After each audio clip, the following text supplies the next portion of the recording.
zajci. Aha. Malej tam skáče, velcí tam sedil. Kdyby jel od sloupu tady po té stopě, tak ti to jede daleko lepší. Pokud jezdíš ze šikma, to je bránovaný a to je tak bránama vzatý. A máš to tak furt hrbolatý.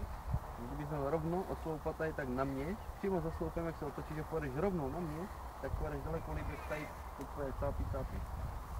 Jak se otočím tam, jak když tak sednu trošku, tak se otočím. No.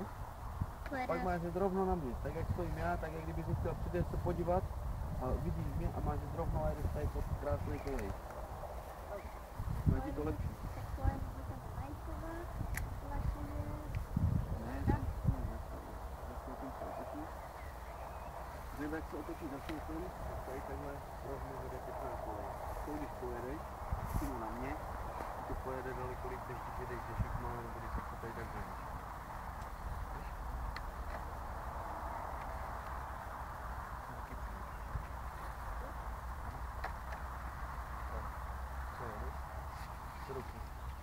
Dobrý.